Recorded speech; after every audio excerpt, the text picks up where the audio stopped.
Assalamualaikum warahmatullahi wabarakatuh. Bagaimana kabarnya sahabatku Islam? Semoga selalu Allah berikan sehat lahir dan kesehatan iman ya.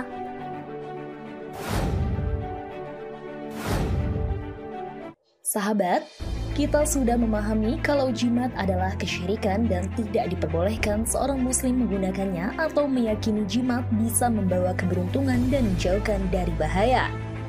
Jimat dalam bahasa Arabnya tamimah, yakni sesuatu yang biasanya digantung di leher. Dulu lebih banyak dipasangkan di leher anak-anak yang diyakini bisa untuk menangkal bala bahaya. Tamimah ini sekarang biasa juga digantung. Digantungkan bagian depan kaca mobil, gantungan kunci atau lainnya. Tidak menutup kemungkinan walaupun zaman sudah canggih dan modern, namun masih kita jumpai di masyarakat seseorang yang menggunakan jimat pelindung atau semacamnya, namun bertuliskan ayat Al-Quran. Apakah hal tersebut diperbolehkan dalam Islam? Lantas bagaimanakah hukumnya? Silahkan sahabat simak video ini sampai selesai, hanya di channel Go Islam. Namun sebelum diulas lebih lanjut, jangan lupa klik subscribe, like, dan klik lonceng notifikasinya terlebih dahulu, agar channel Go Islam dapat terus memberikan manfaat khazanah keislaman untuk umat.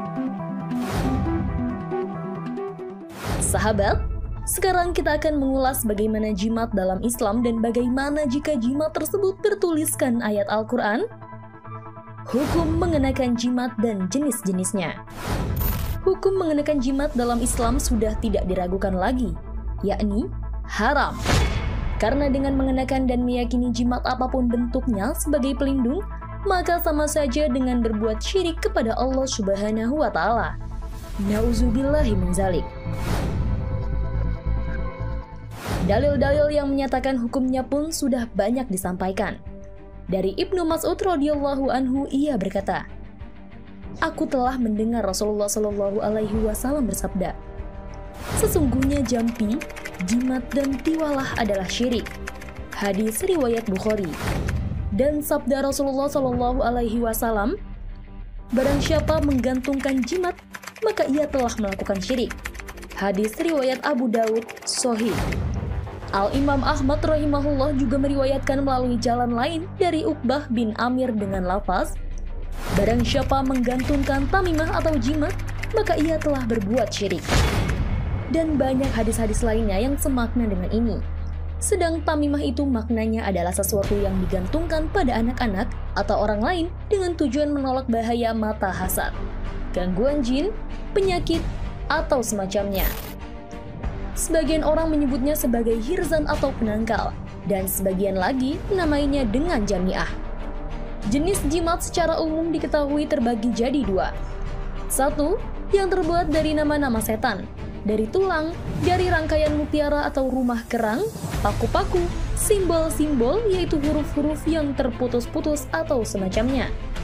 Jenis ini hukumnya haram tanpa ada keraguan.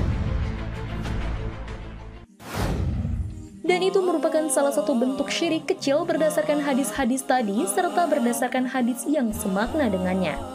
Bahkan bisa menjadi syirik besar bila orang yang menggantungkan atau memakainya meyakini bahwa benda-benda itulah yang menjaganya atau menghilangkan penyakitnya tanpa izin Allah Subhanahu wa Ta'ala serta kehendaknya.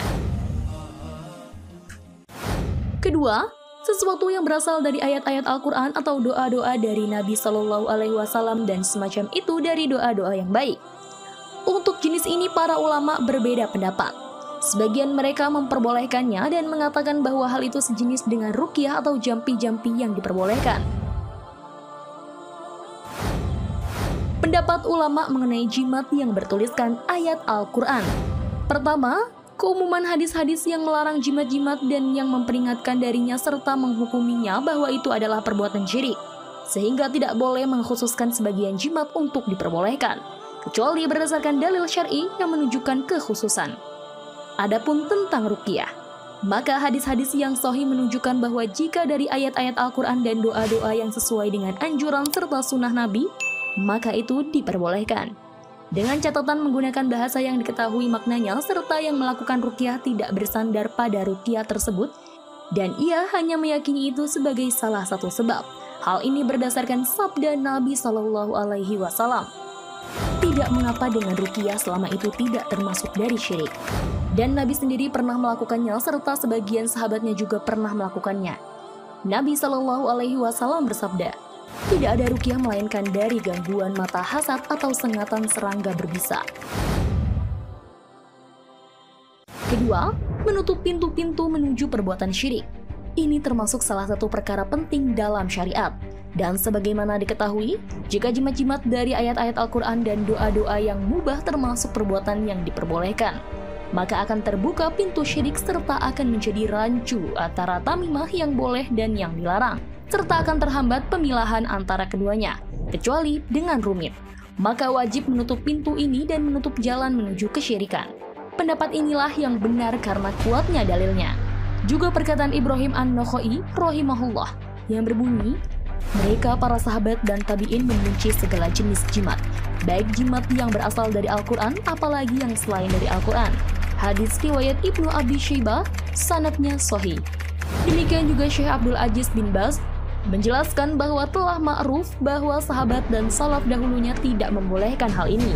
Beliau berkata, tidak boleh menggunakan jimat dengan Al-Quran, karena telah ma'ruf bahwa sahabat Abdullah bin Mas'ud, Huzaifah, serta para ulama dahulu dan sekarang mereka mengatakan, tidak boleh menggantungkan jimat walaupun dari Al-Quran untuk menutup jalan menuju kesyirikan dan untuk memangkas sumber kesyirikan.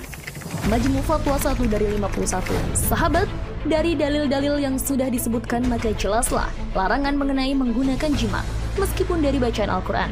Karena sebab pelarangan tersebut terletak pada keyakinan bahwa kita memohon perlindungan dan percaya kepada selain Allah Subhanahu wa Ta'ala dan bisa mengarahkan kita pada pintu kesyirikan. Na'udzubillahi min dzalik. Semoga kita semua terhindar dari tipu daya setan dan senantiasa dalam lindungan Allah Subhanahu wa Ta'ala. Amin. Wallahu a'lam bishawab.